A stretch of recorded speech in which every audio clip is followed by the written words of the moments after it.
Vous avez déjà l'impression d'avoir fait le tour du globe cinématographique et vu tous les chefs-d'œuvre existants?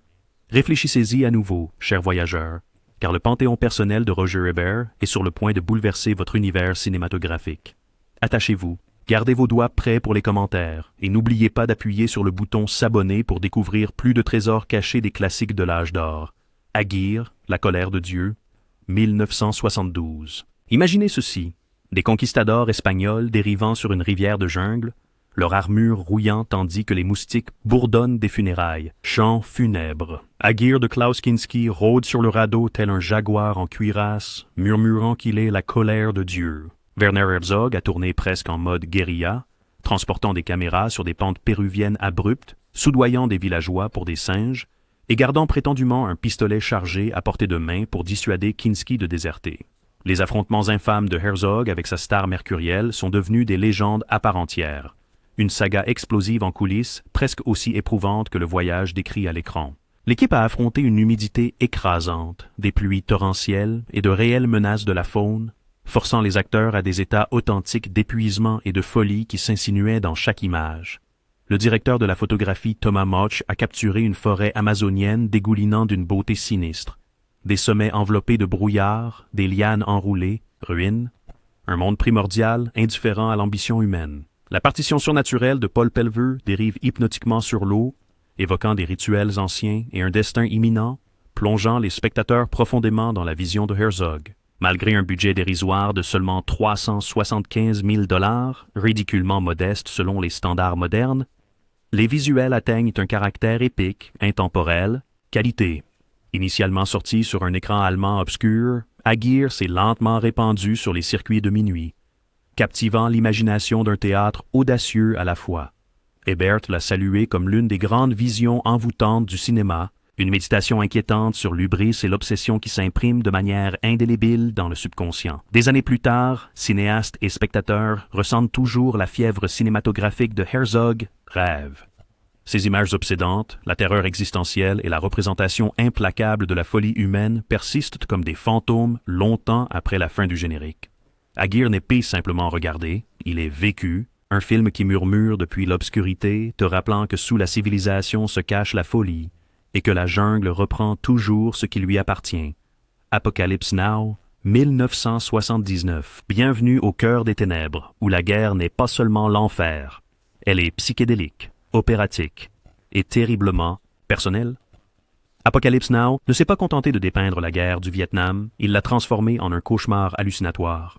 La plongée de Francis Ford Coppola dans le chaos cinématographique reflétait le propre effondrement de son personnage. Ce qui a commencé comme une production de 12 millions de dollars a gonflé à plus de 30 millions de dollars au milieu d'une tempête parfaite de désastres.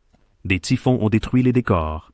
Martin Sheen a subi une crise cardiaque presque fatale, et Marlon Brando est arrivé avec un surpoids considérable et mal préparé, refusant de lire le scénario. Mais de ce chaos est née une légende. Coppola a fait de l'alchimie à partir de l'adversité. Avec les scènes de Brando, il s'est appuyé sur les ombres, permettant à l'improvisation et au mystère de façonner la performance. Au lieu d'un obstacle, la présence imprévisible de Brando est devenue le centre mythique du colonel Kurtz, une énigme monstrueuse vénérée au cœur de la jungle. Robert Duvall, dans le rôle du colonel Kilgore, offre l'une des performances les plus emblématiques du cinéma, l'histoire, surfant au milieu du napalm, pieds nus et divins, déclarant avec un enthousiasme décontracté « J'adore l'odeur du napalm le matin. C'est absurde, c'est poétique, c'est inoubliable. » Le film a remporté la Palme d'Or à Cannes avant même d'être terminé, sa puissance hallucinatoire, brute, indéniable. Les critiques et le public étaient stupéfaits. Son box-office a dépassé 150 millions de dollars, globalement. Mais son véritable impact réside dans la façon dont il a complètement remodelé le genre de la guerre. Roger Ebert l'a qualifié de film de guerre le plus hallucinatoire jamais réalisé et a loué son pouvoir hypnotique. Comment il expose la pourriture spirituelle à l'intérieur de la machine de guerre. Chaque image est imprégnée de folie et d'art, de Wagner résonnant au-dessus des pales d'hélicoptères à la fusillade surréaliste du pont de Dulung. Apocalypse Now est un film de guerre qui se mord la queue. Il ne se contente pas de raconter une histoire, elle vous dévore, vous tire en amont et vous laisse haletant dans le brouillard. Citizen Kane, 1941. Peu de films ont ébranlé Hollywood comme Citizen Kane.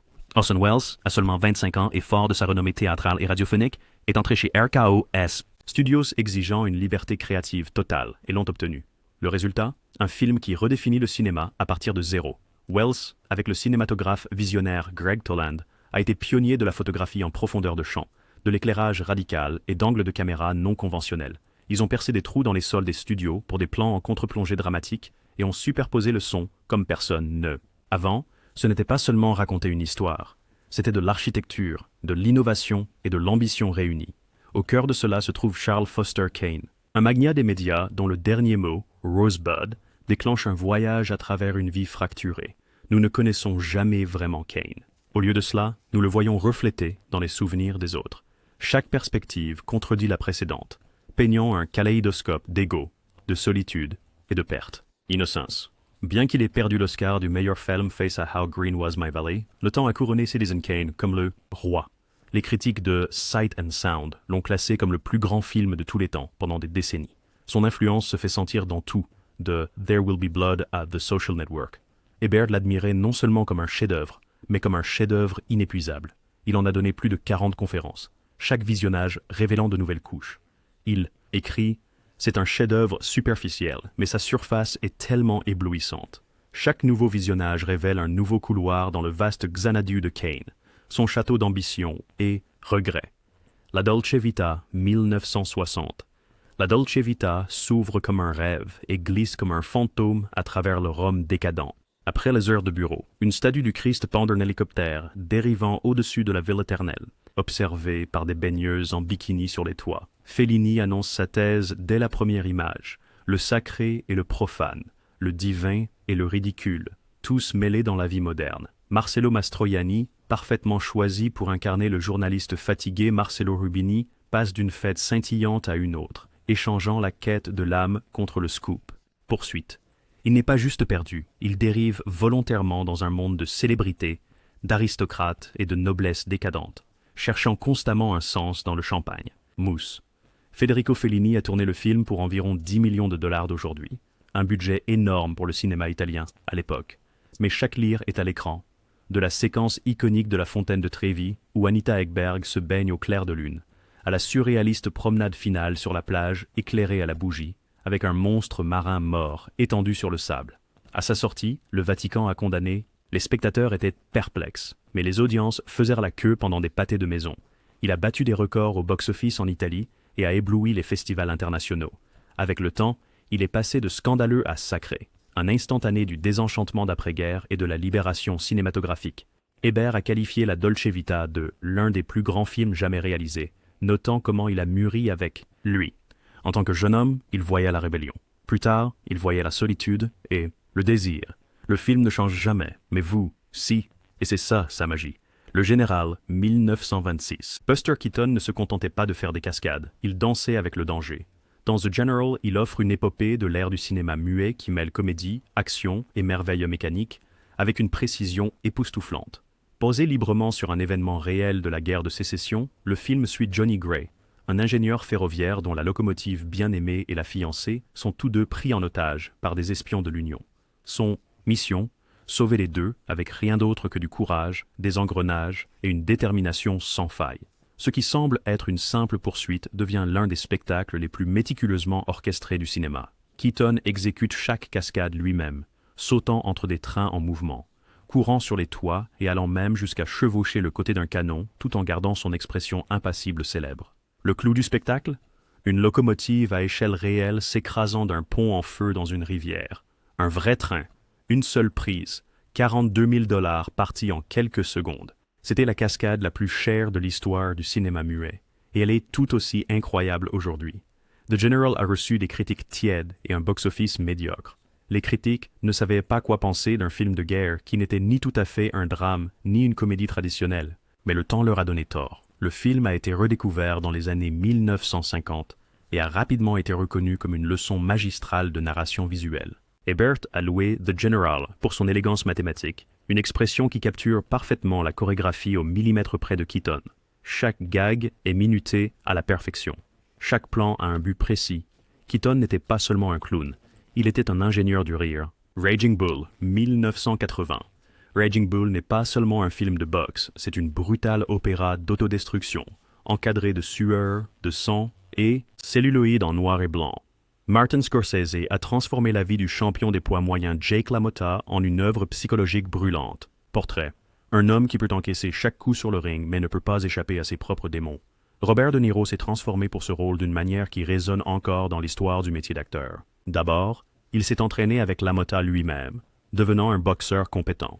Puis, pendant une pause de production, De Niro a pris 60 livres pour incarner la version bouffie et brisée de LaMotta dans ses années après combat. Sa transformation physique est choquante, mais c'est la profondeur émotionnelle, la jalousie, la rage et la solitude qui surprend vraiment. Scorsese a filmé les scènes de boxe à 48 images par seconde, 2 fois le rythme normal, permettant un ralenti exagéré.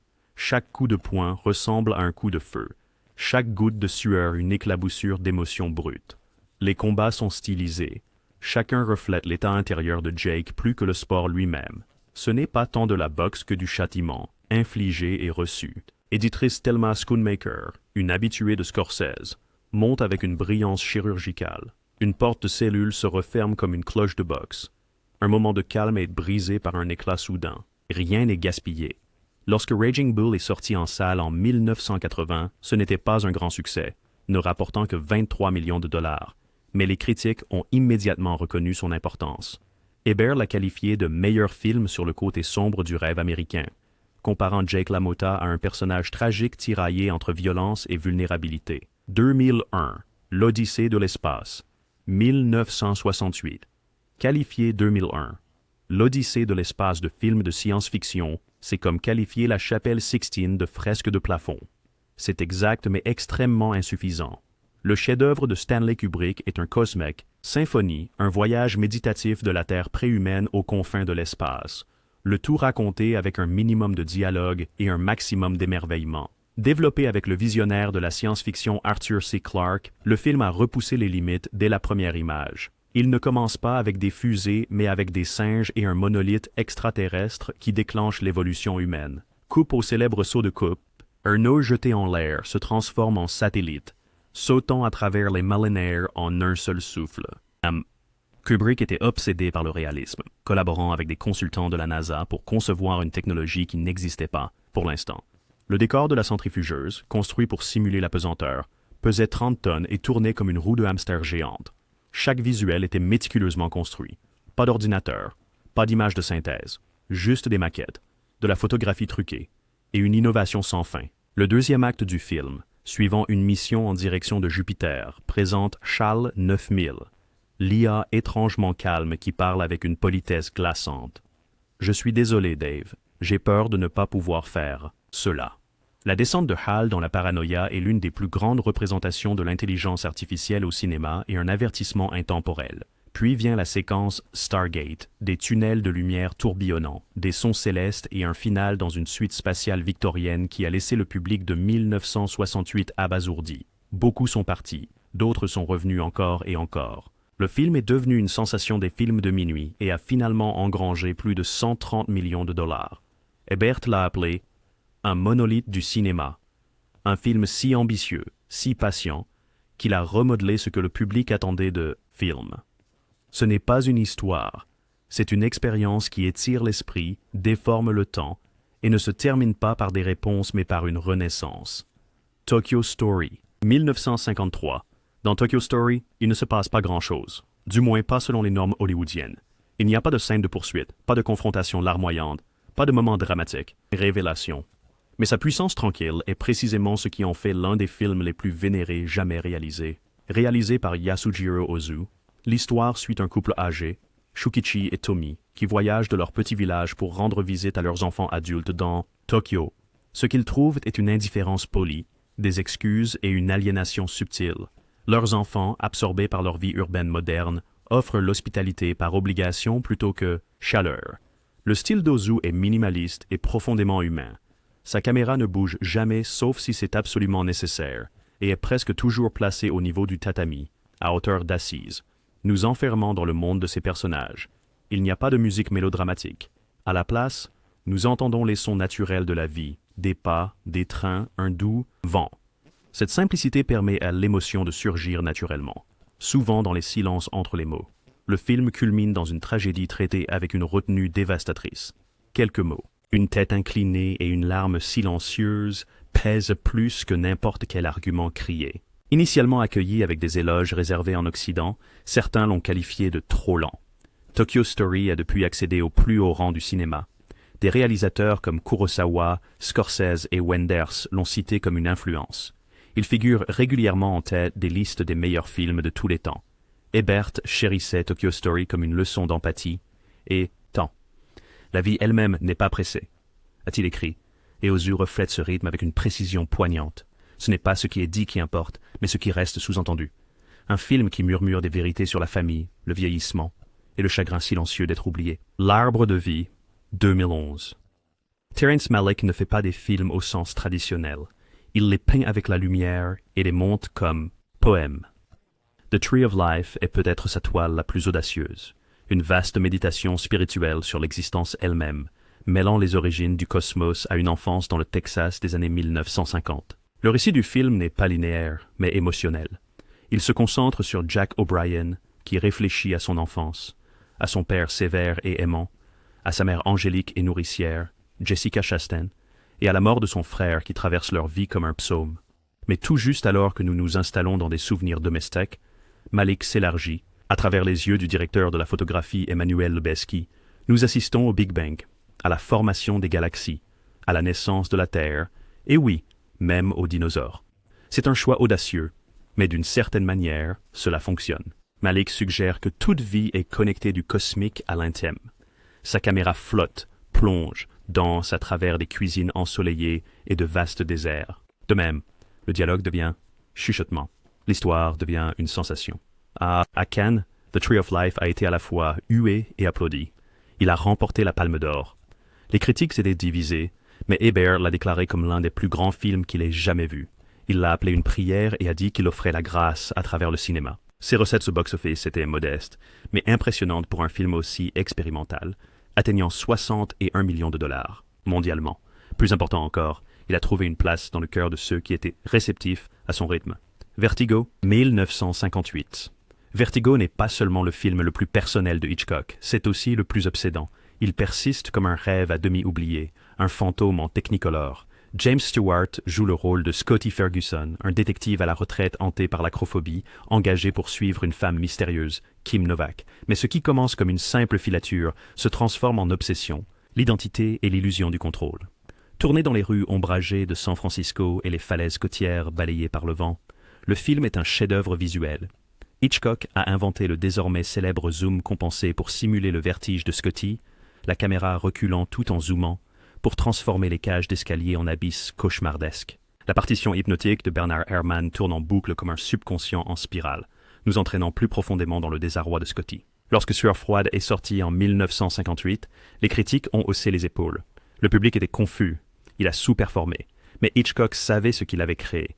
Pendant des décennies, le film a été réévalué, et finalement, en 2012, il a détrôné Citizen Kane en tant que meilleur film de tous les temps selon Sight and Sound. Ebert a écrit que Vertigo s'insinue dans les rêves, une histoire sur le contrôle masculin, l'amour idéalisé, et la façon dont la mémoire peut déformer. Réalité.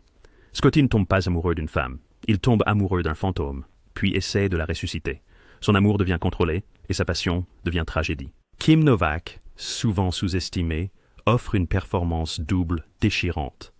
Elle est à la fois réelle et construite, vulnérable et mythifiée.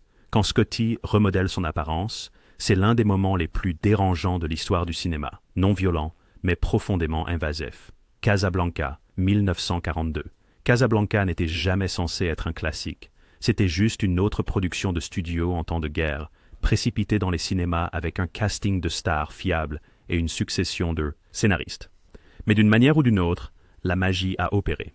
Se déroulant sur le fond de la Deuxième Guerre mondiale, le film se passe presque entièrement au Rick's Café American, un purgatoire enfumé et glamour pour les réfugiés, espions et âmes perdues. Humphrey Bogart joue Rick Blaine, un propriétaire de boîte de nuit blasé qui prétend qu'il ne s'engage pour personne. C'est-à-dire, jusqu'à ce qu'Ilsa d'Ingrid Bergman entre, et avec elle, le passé. La performance de Bogart est impeccablement juste, dure mais tendre, sarcastique mais profondément blessée. Bergman, lumineuse et douloureuse, devient l'incarnation des choix impossibles. Leur alchimie est électrique, mais retenus par le destin et le devoir. Des répliques comme Here's looking at you, kid et We'll always have Paris étaient presque des accidents, écrites sur le plateau, improvisées, découvertes. Le compositeur Max Steiner voulait même couper As Time Goes By, mais des reshoots étaient impossibles car Bergman s'était déjà coupé les cheveux pour un autre rôle. Donc, la chanson est restée et est devenue éternelle. Le film a rapporté plus de 10 millions de dollars au box-office, énorme pour l'époque, et a remporté l'Oscar du meilleur film. Mais sa véritable récompense est venue plus tard, lorsque des générations sont tombées amoureuses de son mélange parfait de romance, de sacrifice et d'urgence politique. Ebert a écrit que Casablanca est un trésor de scènes parfaites où tout fonctionne même si cela ne devrait pas, un miracle de casting, de timing et de cœur. C'est un film sur le fait de faire ce qui est juste, même quand cela vous brise, sur le lâcher-prise, non pas parce que vous ne vous en souciez pas, mais parce que vous vous en souciez. Et d'une manière ou d'une autre, à chaque visionnage, c'est comme la première fois. Floating Weeds, 1959. Dans Floating Weeds, Yasujiro Ozu revisite son film muet de 1934, le refaisant en couleurs vives, sans perdre une once de subtilité. L'histoire suit une troupe de kabuki itinérante qui arrive dans une paisible ville côtière. Mais sous les masques théâtraux et la brume estivale se cache un drame plus profond, un de paternité cachée, de gloire déclinante et de longue date, secret. Komajiro, le chef vieillissant de la troupe, renoue avec une ancienne amante et leur fesse, qui croit qu'il est simplement un ami de la famille. À mesure que les tensions montent, la jalousie et la fierté menacent de tout bouleverser. Il n'y a pas de méchants ici, seulement des personnes blessées, naviguant dans un monde en changement. Tournées dans des couleurs riches et picturales, chaque image ressemble à une estampe. Des lanternes en papier rouge brillent contre un ciel orageux. Une averse soudaine pousse les personnages à se réfugier sous les auvents. Ozu trouve de la poésie chaque jour. Sa caméra reste basse et immobile. Ses montages sont doux et délibérés. Malgré les tensions émotionnelles, Ozu ne force jamais trop le drame. Il fait confiance au silence, au regard, à vous. Dans une scène, un personnage allume une cigarette non pas pour paraître cool, mais pour masquer la douleur. C'est Ozu. Ebert adorait profondément ce film, le qualifiant de film de réassurance et de consolation. Bien que Tokyo Story brise votre cœur, Floating Weeds vous tient la main. Cela nous rappelle que la vie est désordonnée, les familles sont compliquées, mais la beauté persiste dans les moments entre deux. Il n'y a pas de musique grandiose, pas de grand final, juste le lent va-et-vient de vie qui se croisent, se touchent et se séparent à nouveau, comme les mauvaises herbes flottantes du titre. Gates of Heaven, 1978. Errol Morris ne cherchait pas à révolutionner les documentaires. Il voulait juste raconter l'histoire d'un cimetière pour animaux en Californie qui avait échoué. Armé d'une caméra 16 mm empruntée et sans équipe, il a découvert quelque chose d'inattendument profond. Gates of Heaven commence avec un homme dont le rêve de funérailles digne pour les animaux a fait faillite, mais s'élargit rapidement en une mosaïque de voix. Des propriétaires d'animaux en deuil, des entrepreneurs, des conflits familiaux et des enjeux existentiels. Réflexion. Chacun parle avec une sincérité totale, et Maurice ne se moque jamais ni ne manipule. Il écoute simplement. Et nous découvrons l'humanité dans les endroits les plus inattendus. Il n'y a pas de technique tape à l'œil, pas de narrateur, pas de musique, juste des gens qui parlent. Mais leurs mots touchent profondément. Une femme en deuil de son caniche parle comme si elle prononçait un éloge funèbre pour une âme sœur. Un homme fulmine sur la motivation, l'héritage et la perte, tandis que ses cheveux sont lentement décoiffés par un vent discret. Vent. Roger Ebert a placé Gates of Heaven dans son top 10 personnel, le qualifiant de documentaire sur des personnes qui cherchent à donner un sens à leur vie. Werner Herzog a été tellement impressionné qu'il a littéralement mangé sa chaussure après avoir perdu un pari que Maurice ne finirait jamais le film. Un moment capturé dans son propre documentaire.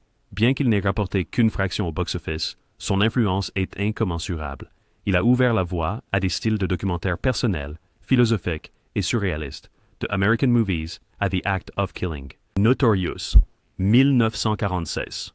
Notorious est du pur Hitchcock, une romance enveloppée de suspense, où chaque regard est chargé et l'amour est aussi dangereux qu'une balle. Cary Grant joue Devlin, un agent des États-Unis qui recrute Alicia, Ingrid Bergman, une célèbre fêtarde, pour espionner les nazis cachés au Brésil après-guerre.